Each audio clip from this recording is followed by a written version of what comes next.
Bueno, vamos a leer el capítulo 4, perdón, la lección 4. Aquí se me fue mal el número. Eh, Voy a arreglarlo de una vez. Entonces vamos con la lección 4 del capítulo 7 que es Raquel, cuando ella tiene más que yo. Y la lección 4 se llama Un libro grande de tapa dura. Aquí lo que vamos a tener en cuenta, la lectura bíblica que vamos a tener en cuenta es Génesis 50 del 17 al 20 y Romanos 8 del 28 al 31.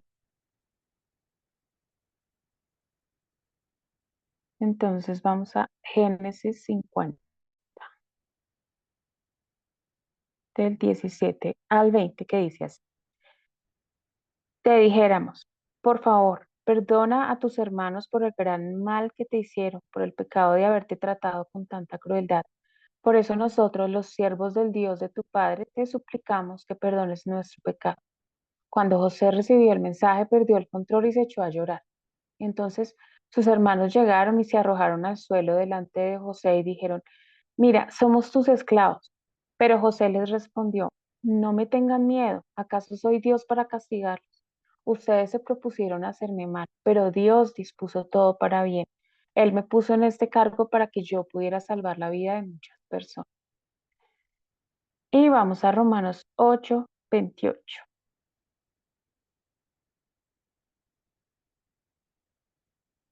8 del 28 al 30, que dice.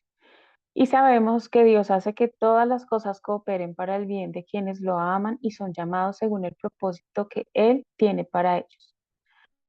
Pues Dios conoció a los suyos de antemano y los eligió para que llegaran a ser como su hijo, a fin de que su hijo fuera el hijo mayor entre muchos hermanos. Después de haberlos elegido, Dios los llamó para que se acercaran a Él, y una vez que los llamó, los puso en la relación correcta con Él. Y luego de ponerlos en relación correcta con Él, les dio su gloria. ¿Qué podemos decir acerca de cosas tan maravillosas como esas? Si Dios está a favor de nosotros, ¿quién podrá ponerse en nuestra contra? Amén. Listo. Entonces voy a iniciar la lectura. Un libro grande de tapa dura. Una vez, cuando mi hijo menor era pequeño y estaba montando su triciclo en la acera, nos detuvimos a hablar con algunas personas que pasaban. Le preguntaron dónde vivía y él señaló nuestra casa y dijo, vivo allí con dos chicos más. Me reí de la forma como se refería a sus hermanos y omitió por completo a su padre y a mí que también vivíamos allí, que pagábamos la hipoteca, le cortábamos la carne y lo envolvíamos en una toalla caliente después de bañarse. En ese momento fue divertido, pero como adulto, si nuestro hijo aún nos omitiera en la historia de su vida, no sería tan gracioso.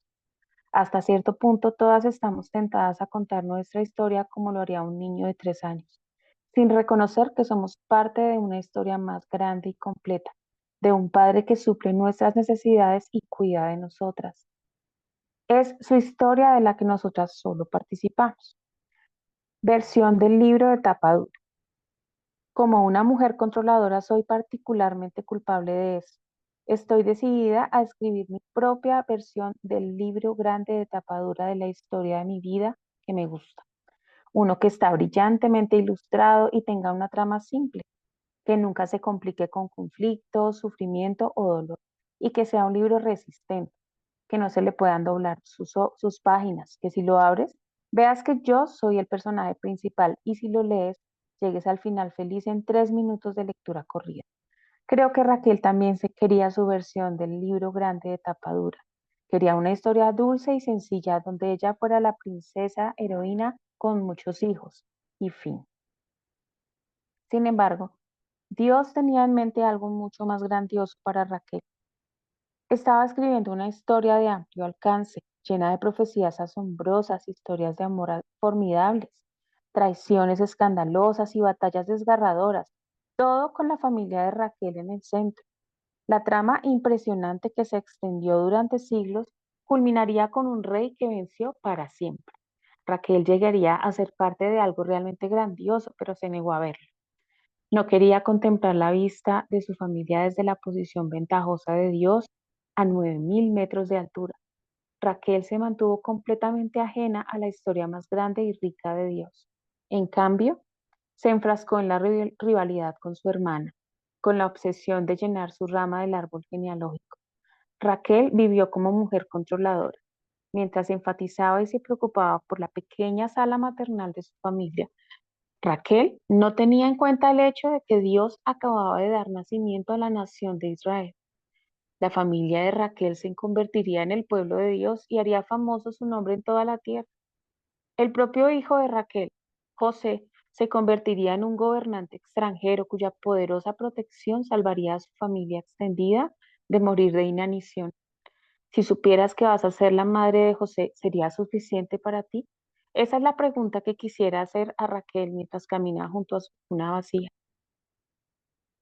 Ella no lo sabía, por supuesto, pero desde mi posición parece ridículo que la madre de José, el hombre cuya fama se ha extendido a lo largo de los siglos, se preocupe por una vida de anonimato.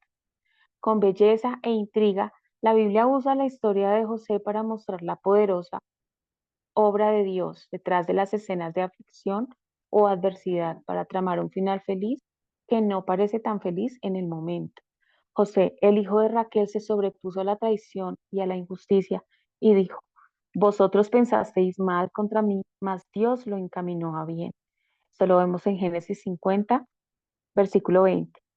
El autor de todo. Si Raquel pudo tener una perspectiva distorsionada de su vida, sin duda nosotras también.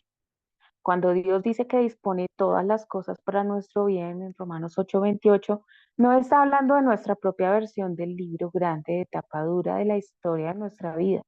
Dios tiene una perspectiva de todas las cosas, entre comillas, que se extiende mucho más adelante y atrás de lo que tú puedes ver. Debido a su inmensa sabiduría, no podemos ni imaginar su capacidad de orquestar el bien. Dios es como un brillante novelista que combina con maestría 1000 millones de tramas al mismo tiempo, que mueve hábilmente cada parte de la línea narrativa hacia una conclusión que será sumamente grata para todos. Dios tiene un final asombroso y emocionante, grandioso, jamás visto, que ya dispuso y está tramando los detalles a través de cada una de nuestras vidas. Esta es la historia de Dios, la historia de Él y su pueblo. No es mi historia y la de mi familia. Sin embargo, aún así sigo formando parte de su historia. El pasaje de Salmos 139:16 dice, en tu libro estaban escritas todas aquellas cosas que luego fueron formadas.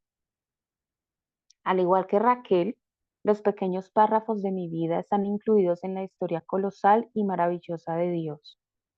Reconocer esto hace que mi meta de ser la heroína del libro grande de tapa dura parezca bastante ridícula. Mis finales simples no son muy gratos en comparación con lo que Dios está escribiendo. Cuando veo que la trama de Dios subraya cada parte de mi historia, tengo menos de qué preocuparme y menos necesidad de controlar.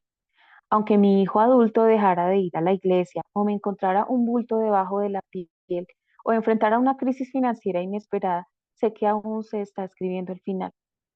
La pluma de Dios todavía está suspendida sobre los detalles de mi vida. Algo mejor. Antes mencioné a Amy, quien perdió a Betty, su hija de 13 años, por un cáncer. En una de las cartas que Amy me envió, escribió, esperamos específicamente que, puntos suspensivos, Dios nos perfeccione y se glorifique a través de este tiempo y de la vida de Betty.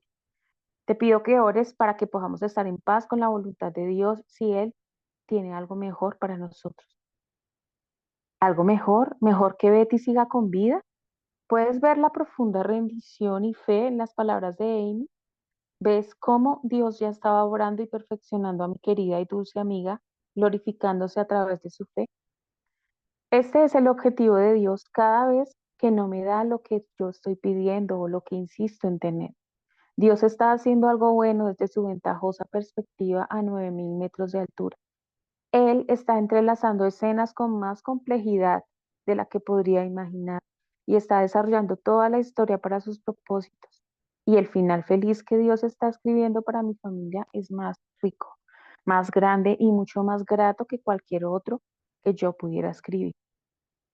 Para reflexionar, dice el primer punto. En dos oraciones, resume el final feliz de tu versión del libro grande de tapa dura de la historia de tu vida.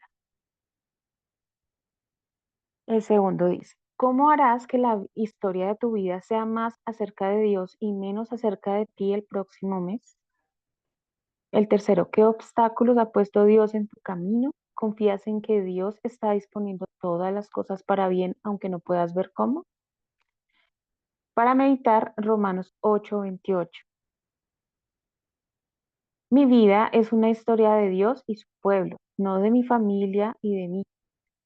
Dios, creo que que tu pluma está suspendida sobre cada detalle de mi vida y que estás escribiendo el final más grato que pueda imaginar. Y terminamos leyendo el final infeliz de Raquel. Raquel nunca vio más allá de su pequeño yo, lo que hace que su historia sea bastante triste y desalentadora. Pasó toda su vida juzgando, al tira y afloja con su hermana y tratando de tener el control de su lado de la cuerda, sin darse cuenta de que Dios ya estaba haciendo algo bueno. El hijo de Raquel, José, es el ejemplo por excelencia del concepto que Dios tiene el control, del concepto de que Dios tiene el control. Fue él quien pronunció la célebre frase, vosotros pensasteis mal contra mí, mas Dios lo encaminó a bien. Pero dudo de que José aprendiera esa visión de la vida de su mamá. Raquel era miope, tenía la mente fija en llenar su rama del árbol genealógico y nunca vio la historia más grande que Dios estaba escribiendo. Aquí termina y yo quisiera añadir que recordemos que Raquel antes de morir tuvo a su hijo y le puso hijo de mi tristeza. Entonces, aún habiendo tenido un segundo hijo, ella muere y lo último que dice es, este se llamará Benoni, hijo de mi tristeza. Y gracias a Dios que Benjamín tenía un padre que le cambió el nombre, pero pues el final de Raquel es bastante triste.